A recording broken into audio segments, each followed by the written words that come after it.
Now for what's tipping the scales. Bryan Kohberger, the suspect in the 2022 brutal murders of 4 University of Idaho students, was previously investigated in a home invasion that happened a year before the college killings in Idaho. According to multiple reports on the investigation, police responded to the 2021 incident that was less than 10 miles from where those residents, those 4 Idaho students, lived. Now, the woman in that described a terrifying ordeal to police. Here's a listen to a portion of that body camera. I have a couple questions for you. Okay. Where did you see this person? I was asleep, and then I woke up Okay. And it was just me and Sadie home at the time, and we both lived down in the basement, and my door was closed. I heard my door open, and I looked over, and someone was wearing a ski mask and had a knife like this. Okay. And so I, kicked the out of their stomach and screamed super loud, and they, flew back into my closet and then ran out my door and up the stairs. Okay, and that's the last you know as they ran up the stairs? Yeah, and then when they got home, this back door was wide open. Okay, how long ago did this happen? Maybe 15, 20 minutes at most. Okay. And so between the 4 of you, it's the whole house? Mm-hmm. Yeah. No one else is there? There's another unit in the front, but there's just one person that lives down there. And then the 4 of us live upstairs. Oh, it's just chilling. The ski mask, the knife, the back door. Now, this was, again, 1 year before the killing of those 4 university students. And then after, it was an unsolved case until then. And then after those killings and then the arrest of Bryan Kohberger, police looked into Kohberger as possibly being connected to that home invasion as well. He was investigated and later cleared. But what we're asking is if this strange and eerily similar incident that happened just 10 miles away from where this quadruple murder happened, could it tip the scales in favor of Kohberger in his upcoming murder trial? Let's bring back in our panel to discuss. We have with us criminal defense attorney and former prosecutor Jack Rice, criminal defense and civil attorney John Phillips, and lieutenant and retired commanding officer of the Nassau County K-9 unit, Mike Gould, is with us as well. Mike, let me start with you. What's the process in going back through a case that is already unsolved, but then you get a new case, and I'm assuming it's not instant, but eventually there are some connections that are made? Right, Julia. Yeah, so there's remarkable similarities here. One of the things, contrary to popular belief, eyewitness testimony is not as reliable as scientific evidence, photographic evidence, DNA, cell phone. So if they excluded him, I hope they're right, because there's only 2 possibilities. He was involved, which would help the prosecution, or he wasn't involved, and of course that's going to affect the defense, because there's a murderer running around there that's not Kohberger. But I'll defer to the attorneys on the legal minds on that. But from a police standpoint, they've obviously excluded him. But just because he wasn't the right height, I've had witnesses be off by 6 inches on a person's height or weight. So it's not as reliable as people would think. Yeah, those differences in the height could have been part of why they cleared him. It's addition to the fact that he was not found to have been in that area because he hadn't started school there in Idaho or in Washington at that time. But Jack Rice, weigh in on that. Mike is talking about that potential for reasonable doubt if there's someone else who could have committed these crimes. Yeah, the term we would call that is an alternate perpetrator. If you think about this, let's go back to 2021 for a second.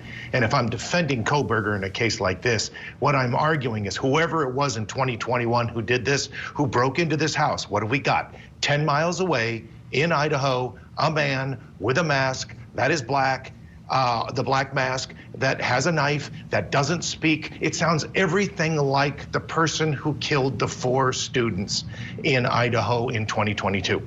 And so it's that same MO. And if you can pin that, really shift and move all of those guesses, all of those beliefs by the state to the 2021 case and say, the police cleared Kohberger. It couldn't have been him. It was whoever it was in that house at that time. What that does is it places much more of a burden on the state to articulate what they're saying and not just say, trust us, we have it right. They better need to prove that it's right for a jury of 12. Yeah, John Phillips, what does this development, this released body camera footage say to you about the case, if anything? Look, sometimes as a lawyer, you work, you study your case, you do everything you can, and sometimes a little luck falls on your desk. And for the defense team, this is exactly what happened. You know, they've got a factually similar incident when your client didn't meet the physical requirements, didn't meet the geographical requirements, had an alibi, but it's enough to say wasn't me. And so, you know, sometimes you just need a little luck in the practice of law. And I think this is a big, big deal for the defense team because you can just keep pointing. No, you know, they blame my client for everything. They blamed him here. They blamed him there. It's a fortuitous day, as they say. Love the demonstrative aid, John Phillips. Let's take a look back, though, at more of that body camera footage, again, from this October of 2021 incident that happened in Washington, very close to where Bryan Kohberger would eventually become a student. It's just important to, you know, how they're holding the knife and stuff is, I have to articulate that, yeah. So yeah, she was holding the knife above her. Okay, so this is all what she told you. You didn't see any of this? Yeah, okay. no, I didn't see any of this. I was in my room and the doors were closed. And she kicked him? Yeah. Did she say where she kicked him? She said she kicked him in the stomach. Kicked him in the stomach. So like, did she say how or emotion? No. Okay. I mean, I'm assuming she probably just, like the way that her room is set up, her bed is right here, up against the wall, and then the door is right here directly next to it. So when they walk in, they would be standing like right here next to her bed. And so I'm assuming she got up and kicked them because she has a closet that's right here. And her bed is right here, and so they were right here. I'm assuming she kicked them in the stomach. They fell up into the closet, and then they ran upstairs. It's just eerie, Mike, when you hear this. And I'm wondering how much attention this incident got during that time to help people be on more alert. I don't know, didn't live in that area during that time, but what are you hearing about potentially a suspect who could have escalated, because thankfully these victims were able to survive this unharmed? Right. So first of all, this is a, you know, suburban, maybe a rural area. So I don't think home invasions are that common. So whether it got media attention or not, we don't know that. But the victim's reaction to this probably saved their lives. At one point, he got scared and ran away. But again, the similarities are considering the geographic area of the country this is in. It's very unique. So the hope is, and again, all the defense has to do is show reasonable doubt. They need one juror to say, "Come on now, there's just too much." So it's going to be incumbent on law enforcement to really exclude that, make that alibi stick. And who knows if private investigators or somebody else is going to find out that he could possibly be the suspect. And that's all it has to be. He has to possibly be it. And that might take one juror and say, look, this is no good. Jack Rice, I know it's going to be infuriating for the family of these victims when they see, if they see a filing like this from the defense, but what can we be on the lookout for? What will indicate that this is where they go with it, or do they save it for trial and perhaps something that they bring out in their case?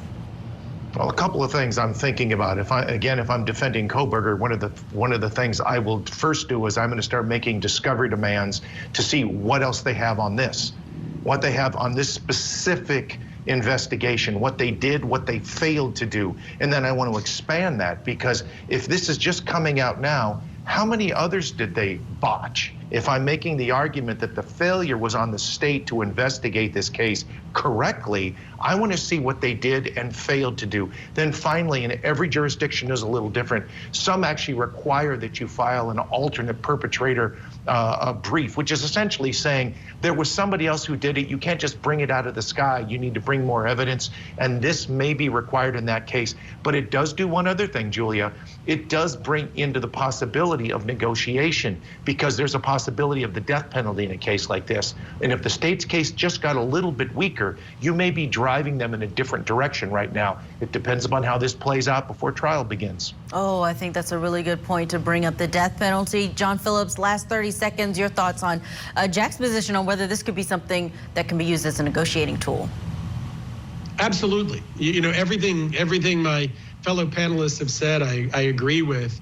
And I don't need to add to it, except happy holidays, everybody. All right, we will leave it there. John Phillips, thank you so much for joining us.